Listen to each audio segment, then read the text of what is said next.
Hey, this is Professor Game, where we interview successful practitioners of games, gamification, and game thinking who bring us the best of their experiences to get ideas, insights, and inspiration that help us in the process of getting the students to learn what we teach.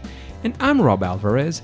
I work at IE Business School Publishing, where we create interactive and engaging learning materials.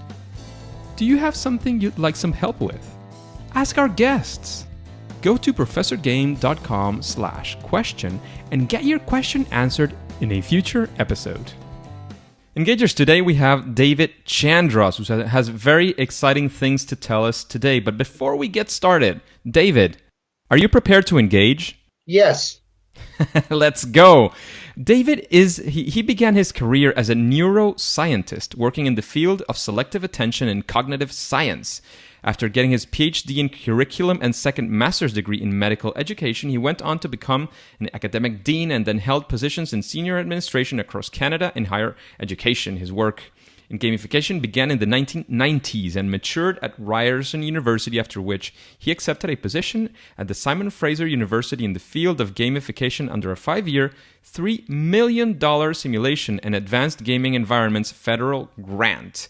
He's currently holding the position of program coordinator with Ryerson University and participates in research initiatives in gamification with Baycrest Health Sciences, the College of Family Physicians, the Faculty of Medicine at the University of Toronto, and other institutions to further the implementation of game-based learning in higher education. So lots of exciting stuff here going on in the game-based gamification, simulation fields, David. Is there anything that we left out that you might want to point out for the engagers? No, but it's going to be hard to live up to that intro. Sure is, but it's all definitely true, engagers. So the first thing that we'd like to get into, David, after an awesome introduction, getting to know how awesome you are, is to bring you a bit back into the ground and know what does a regular day with this awesome David Chandross look like, or maybe a regular week if a day is not so common. Well, a good deal of what I do has been, I started out in this sort of, I've kind of full circle.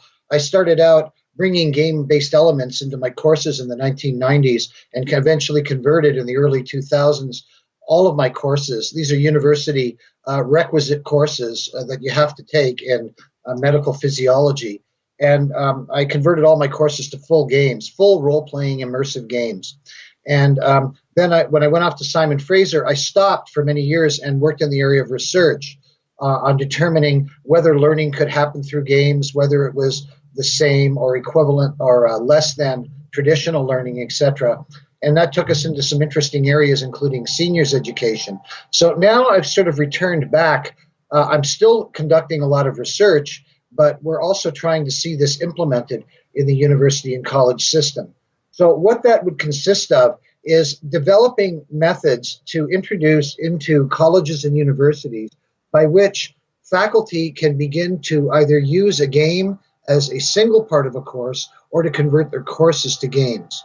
So that is this very slow, frustratingly plodding process as things are. These colleges have 30,000 to 70,000 students, and there are numerous institutional barriers to innovation. So a lot of what I do is diffuse institutional innovation barriers. It's curricular sclerosis is the term I like to use. And the way I generally work is I would be meeting with faculty members. We would offer workshops on gamification. There's a lot of interest. People love it. They would come to these workshops, and then we would use design processes that people like Juno Harari and others have, and others have been working out of how do you get someone who really is not a game designer to somehow create an interesting and compelling game experience in the classroom. So that involves a lot of hand-holding, mentoring, coaching, buddy systems.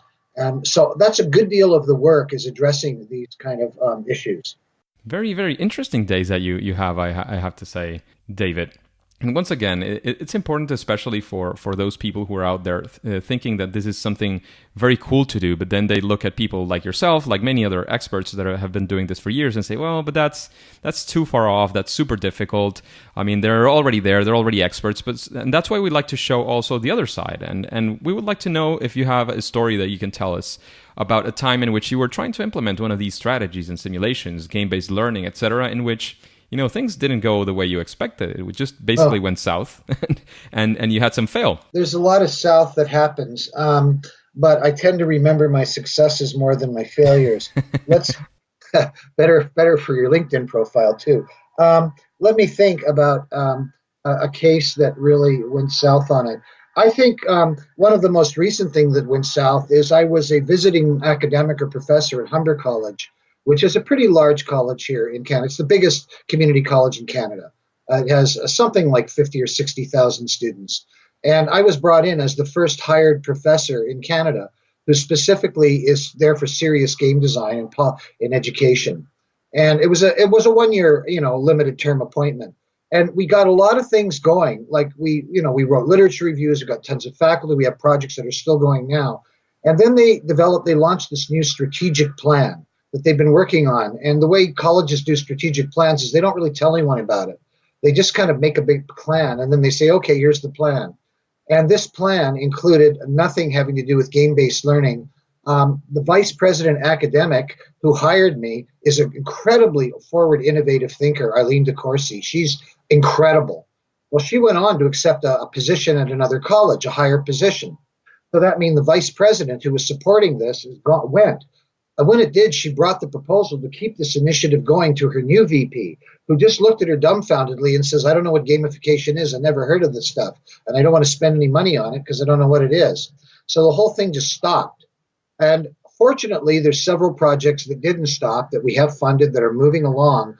But that's the kind of thing that makes you want to give up and do something else. But you got to dust yourself off and say, look, we made some change, but it's this thing where organizations dip their foot in the water, and then when the rubber hits the road, they run back to what they kind of learned, which for them is lecture and labs. I mean, that's the way they see the world. So that would be an example of a failure. A setback that you had. And just looking back, David, in that sense, would there be something that you would do differently? Because I think it's a very interesting experience that you had and that many might run into if they're into higher education as well and trying to implement gamification. Yeah. Is there anything that you would try to do differently or approach differently to get a different result? In this case, it's hard because the vice president took another job that she didn't even know she was going to get. When she was going to renew for this year, in fact, she said she still wants to take it to the next stage. And we had this team. We have a laser scanner at Humber. It's a $100,000 device. And with laser scans, Robert, you can scan the outside of a building and it'll give you a three-dimensional image of the building. So then you can create characters and games and put them in the building. So we were all set to scan it. And the other thing that impacted this is that we had a change of government in Ontario. And the government is sort of anti-education. They're kind of weird and very right-wing. And they don't believe education is all that good. They think it's kind of overblown fluff. And the people just need jobs, jobs, jobs without thinking about the bigger issues. So they immediately cut millions of dollars of funding from the system that had been appointed by the old government. So this entire team of laser scanners and video game designers that took us 6 months of painstaking work, we found out we lost $500,000 in funding overnight. So you can't really do things about that. You've got this. The colleges and universities are weird places to work. That's why gamification is doing very well in the private sector. It's incredible. Bloomingdale's and major companies like the Bay here in Canada, and I could go on. The UN, whatever, they're all using it. But colleges and universities are very, very stuck, and they're very siloed, which means there are many departments. And they all don't talk to each other, and they compete with each other. They don't really work together all that well. And then the government funding is what a lot of them rely on here in Canada. And when that funding formula changes, so there's not much you can do about that other than do what I've done, which is try to sow the seeds. And along the way, let me tell you one several successes that came out of Humber. That's the next question. So we could jump perfectly into the success, which is more enjoyable in many ways. Well, yeah, but I think this dealing with the obstacles we face is needed in the field because there's a lot of rah about the process itself, which we all love.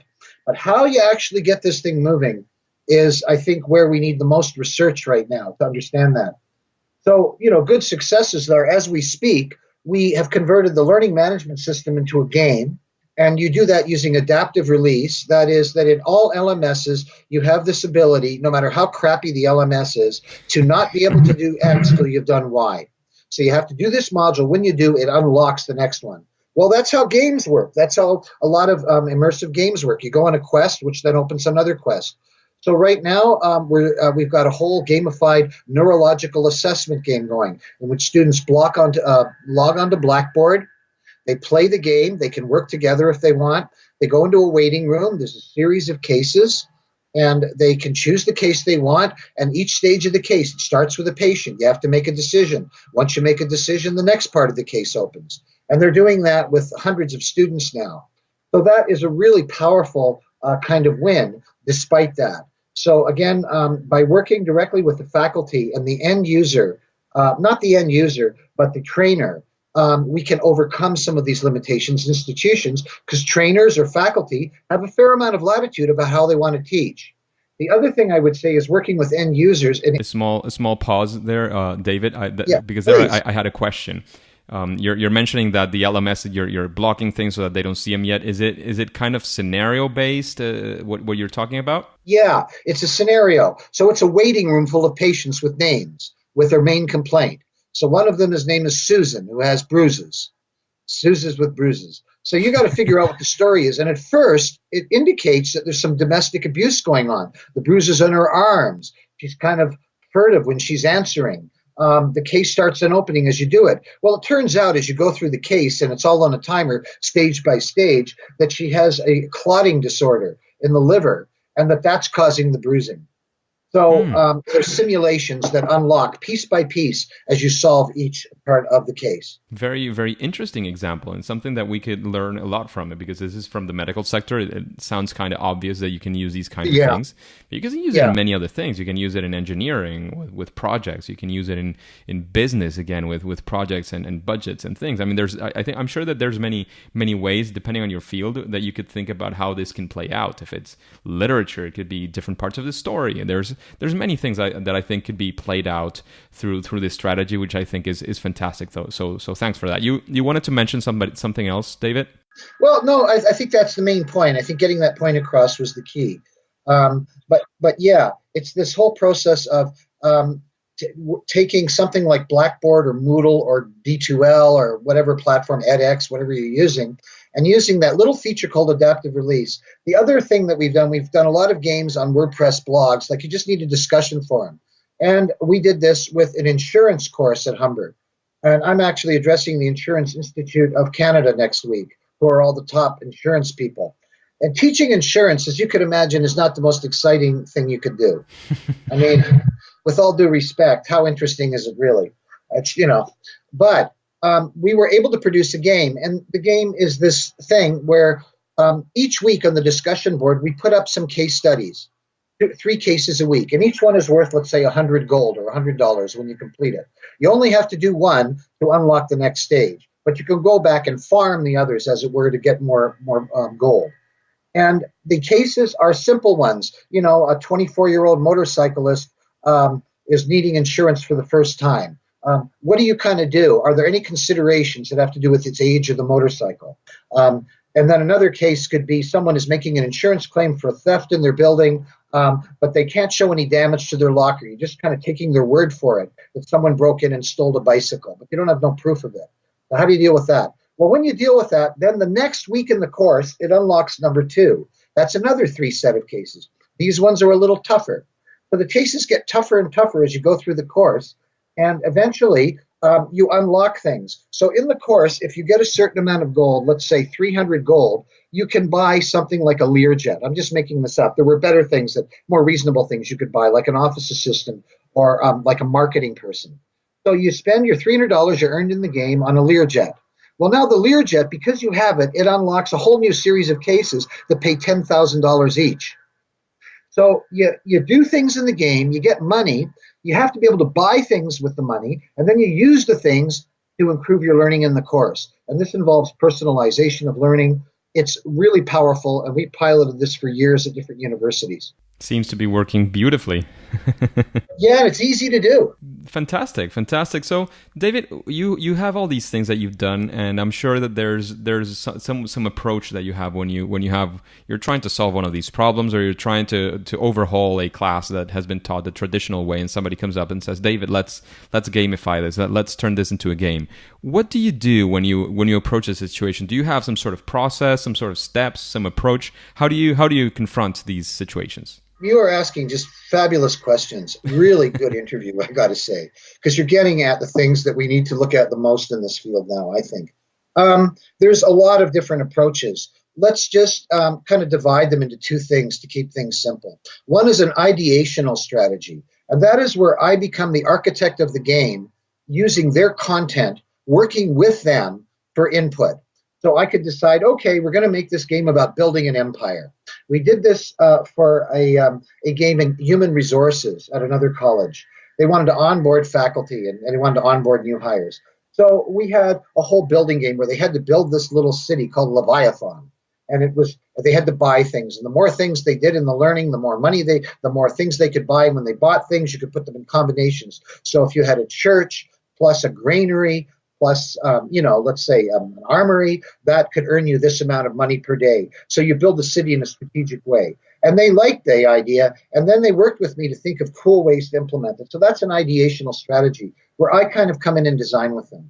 The other approach is where we try to present some ideas about games that we've used in the past and see which of those ideas they like, and then have them kind of design jam that and say, all right, what do you think would be a good way to make a game of this? Why don't you think of some ideas and let's talk at it next week? The other variation of that, the sort of B version of that, is I go directly to the students and I bypass the faculty altogether. Moo-ha-ha. This is very cool. So I locate students in courses, and we did this one course for psychology. Students have a hell of a time learning statistics. They have a hell of a time with brain anatomy. There's some other things that are really tough, and they're taught in maybe a lecture or two, and then you're tested. And statistics can kill people. It's such a hard subject.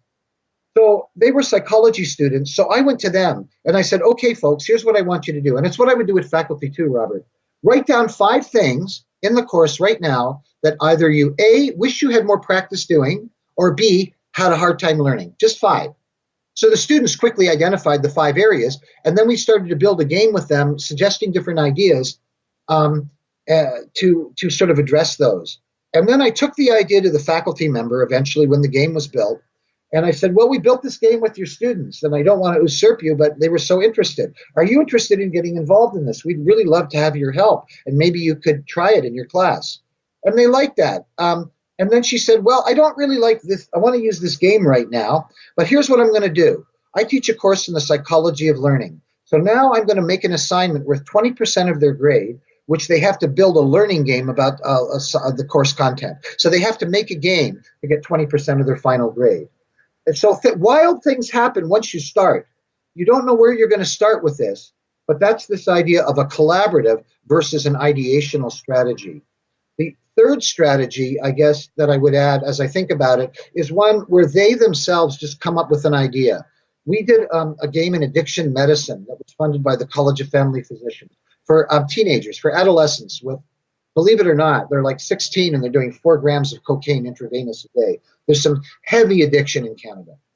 So one of the doctors plays Zombie Run. It's part of her workout. She's got this little app on her phone. So she said, I got a good idea for a game. Why don't we put them all in caves underground, imprisoned by their addiction, and they have to somehow get out of the cave to the surface of the land to rebuild their life. And that they're held in the caves by kind of a drug or a noxious substance called D. So I said, well, D is pretty obvious. It's an acronym for, code name for drug. Why don't we make it a more of an interesting story? So there's a case where so what you have is high imagination users will make their own games in that case. Okay, that sounds very, very, very interesting of approaches. So you have three approaches that David has mentioned. If you want to catch up with them again, you feel free to go back to the start of these because they're very, very interesting and very, very deep. They're general approaches. You can always say, well, I can sit down and sit by myself and design this game. I can sit down with my students and design something for the class so that they create the game. So there's many ways that you could be approaching this, and that's very, very interesting, David. Yeah, it's kind of in colleges, it's kind of a subversive victory because you go right to the students, and the students have a lot of power in colleges now. They really listen to them. So if the students want it, then the faculty member feels, well, okay, if they like it, maybe the class will like it. And then you have to be nice, because one wrong word in academia, people have very thin skins. You have an enemy for life. And I imagine it's true in a lot of businesses. The soft skills of how you come in and bring gamification on board. This is where people like Michael Van Unen, I noticed that you interviewed Karen Sakima last week. Yes. These people have amazing people skills. And I think that's why people like Andrej and other great folks in this field are successful. Monica Carnetti, we could go on. Because they're really good with people, and they know how to understand how weird this must seem to someone and how much support they need in exploring it. Yes, indeed. That's a very important consideration that we need to have when designing gamification for somebody, that the resistance could be a very important element. So how you approach it is very important. That's why I was very interested in your initial experience where you had some pushback, because maybe you thought of something that could be a solution, but this is something ongoing that happens to everybody at some point in gamification. The question is, how do we learn from that experience and how do we move on to the next? Just a quick break before we continue. Are you enjoying this podcast? If you're listening through a podcasting app, please subscribe and rate us on the app. This will be of great help to reach more engagers so we can change the world together through gamification.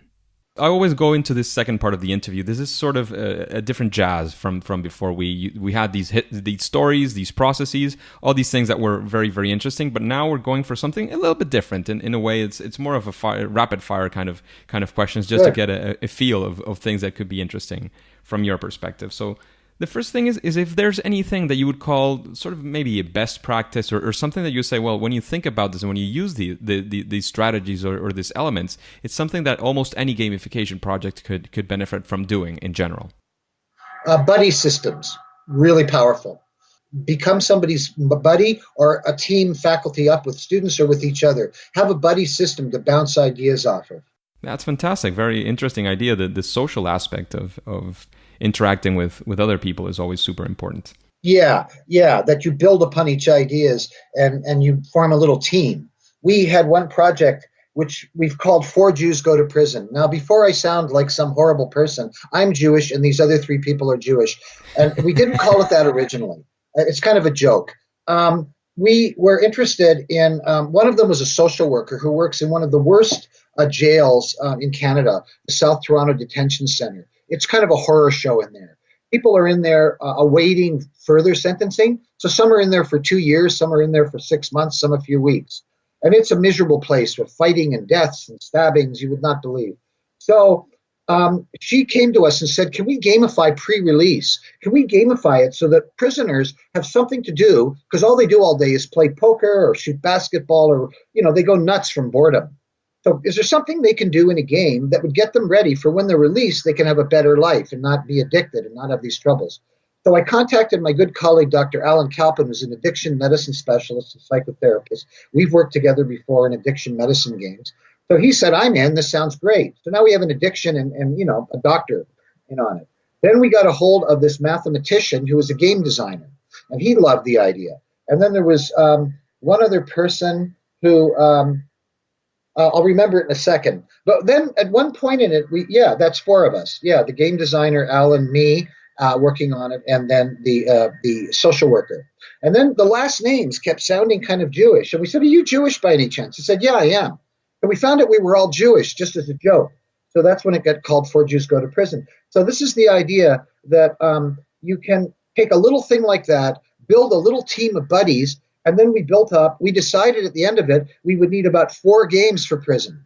We would have a modified version of poker in which you could only do things in the card game as you learn things or, learn something about how to get a job. Like, what are you going to do when you get out? What is your strategy for getting a job? And then another game was for the basketball players. So the idea is that it was fitness oriented. The more fitness and physical activities you did, the more you got in the game, and you got challenges like shooting 20 successful hoop shots from 10 yards away, then going 20 yards away and shooting good hoop shots.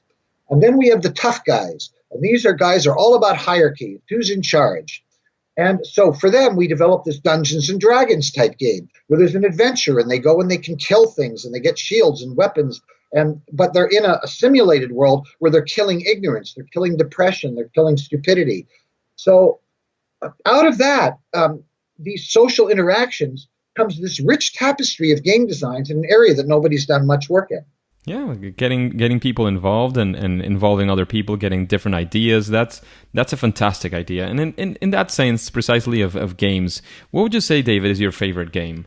That I play? Well, I'm sort of sad to share that I still play World of Warcraft every day for at least 2 hours at night before I go to bed. Why are you sad about that? Well, because World of Warcraft is just so commonly cited as an example, and really there are thousands of incredible games out there. But World of Warcraft is a place where I'm playing the part. I have different characters I have, and I'm write this kind of female priest called Illusioness, and she heals the wounded, and it's just kind of role-playing, and it's very wonderful. And the other thing about World of Warcraft is there's no race, there's no color, there's no religion, there's no age.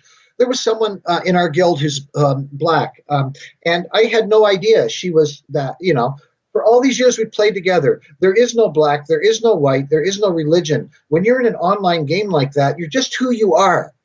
And for me, that would be a better world anyhow. So I think something about World of Warcraft is just so complete. It's such a nice experience. But in my own research in Simon Fraser, another game I always point people to look at is Deus Ex. And I interviewed the lead designer for Deus Ex, which is rated as one of the top 10 video games of all time, still to this date. Because based on your moral choices in the game, different parts of the game would unlock. So if you made bad moral choices, this was Peter Molyneux's game, Black and White, but then eventually in Fable, where your character got uglier and uglier the more horrible it was in the game. So these kind of ability to be something who you're not in this world, I'm kind of going to cold myself here because I could go on with examples. We've done stuff with seniors, for example. We put them in Second Life. They have dementia. But in Second Life, it's an open world game. You can just do whatever you want. You fly around. Well, they loved it, and they were furious when we stopped the game because in real life, they're in a wheelchair with dementia. But in the game, they could be anyone they wanted. And this stuff makes my heart really warm and makes me feel that we're really doing the right thing, Robert. We're doing something much deeper than training and development. We're really on the development edge here in many cases. That's beautiful, David. And what would you say is somebody that you would like to listen to interviewed in an interview like this one? I would say don't give up and despair, because if the good people quit, then nothing happens. You got to be persistent and just stick with it. And also sort of a plug, I'm writing a book right now, and a plug for a new way to maybe interpret this whole field. And the book is about what I call autopoietic hyperreality. So those are two new words for your listeners. Autopoiesis comes from self-organizing systems theory that Ilya Prigogine got a Nobel Prize for in 1974. And this is the idea that very complex systems can self-organize. So people that you're training, groups of people, you have no idea what they're going to learn and where they're going to know when you teach them. So don't put them in a box. You have no idea that if you make the learning open enough and the game open enough, what people will stumble into and create. The hyperreality points to this fact that we are now moving into hyperreality, which is we're not going to deal with the real world as much as we're going to deal with a simulated world. We're going to be wearing little goggles, and we're going to have biosensors that tell us our heart rate and our blood cholesterol levels. We're going to have little goggles that as we shop will tell us which stores have sales and will give us experience points when we walk instead of taking a cab. So hyperreality is this new phase. So we're moving into a new digital phase where a lot of our reality is going to be online, like you and I today. We've never met each other and wouldn't recognize each other, probably in a crowd. But we're very connected, Robert, and I'm connected to your listeners, I hope. Yes, yes, we hope you are, and that's great advice. And what the plug is completely welcome. I always like to leave some time as well to let us know what you're working on. But I Yeah. would like to know, who would you like to listen to in an interview like this one in Professor Game? Is there a person you would like to listen to in an interview like this one? Yeah, there's people that aren't a part of the gamification guru community that are doing the best work in the world in research, and they're just not in that field. David Kaufman from Simon Fraser University is one of the best in the world, and hardly nobody knows about him. And he's the one that held that $3 million grant with 14 universities participating. David Kaufman at Simon Fraser is remarkable. Fantastic. That's a fantastic recommendation. And in that same line, is there, aside of course from your book that you just mentioned, is there any other book that you would recommend our listeners to read? Oh man, there's so many that are coming out right now. I mean, I hate to be boring and retro, but Carl Kapp's books, I mean, you've got to include them. If you do a lit review, it pretty well starts with Carl Kapp. Fantastic. That's a great recommendation. He's actually a past guest as well. I don't Yeah. remember the number of the episode right now, but I could probably find it right here on the webpage. Yeah, I would say Carl Kapp, and then of course Andrzej Marczowski's book on Ninja Monkeys is a way, and his work on hexads is a very nice way if you don't want to be all academic about it. I think Andrzej writes is sort of a man of his times. He is able to reflect what's going on in the field in a way that's very accessible, and he's a very smart, well-educated guy and a close colleague. We all love him very much. Yes, indeed. He was episode 30, and we have Carl Kapp. I just found him as well, episode 25. So if any of the engagers wants to go back and that hasn't listened or wants to repeat those two guests, which were absolutely amazing as well, you can go back to the episodes 25 and 30, which are Carl Kapp and Andrzej Marczewski. There's one more thing I'd add. David Kaufman Yes. did produce a book on just look for Kaufman and Sauvé, Sauve, Louis Sauvé. And just, I can't remember the exact title, but just put David Kaufman, Louis Sauvé, lessons learned, and you'll find it. They produced a whole book that is a summary of the $3 million grant. And it has a series of chapters, each written by specialists. It's essential reading if you're going to gamify for medical or higher education. It's an incredible book. Fantastic. That's also a great recommendation, especially because we're very, very interested in what's going on in education. I am personally involved in higher education as well, so it's very, very interesting recommendation that you're giving us. And David, what would you say is your superpower here in the gamification world? Synthetic thinking, creative thinking. My background is philosophy and neuroscience. So I tend to look at things in a unique way, looking at archetypes, looking at Homer's Iliad, looking at the work of Aristotle on eudaimonia, which is a state of flourishing in life. So I think what I bring to it is that my background is philosophy and neuroscience. So that gives me a very peculiar angle on things. It's sort of storytelling, but I aim for what's called semiotic resonance, which means your avatar in the game should represent your real process in life, and that the game should put you through what life puts you through on a fairly deep level. Everything from anti-racism training to caring for each other. That, to me, learning isn't about making more money for the company. It's about the company being a place that is so delightful to work at that people want to stay, they want to be creative, and they build wonderful products because people are open and accepted. So I see a bigger vision to gamification, and I think that's probably an influence I'm trying to have in the field. Fantastic, and a very welcome influence as well. David, we're arriving to the end of the interview, but we would like to know if there's any final piece of advice. You have given a lot of fantastic advice, but if there's anything else you would like to add, then let us know where we can connect with you, and then we'll say it's game over. Yeah. Well, you can reach me at dchandross at ryerson.ca, Ryerson. That's the name of our university, ryerson.ca. You can reach me by email, and I'm happy to help. You can also find me at LinkedIn, of course, under my name. And anything I can do, I'm always happy to support other people on the journey with me. Fantastic. Any piece of advice you want to leave us with as well? Think big. Think really, really big. Think about your soul. And I don't mean in a religious way. I mean in a Sam Harris way. Kind of think about, why are you building games at all? And if there's not a really profound reason for you, you probably won't last because you're going to be hammered. And I mean hammered.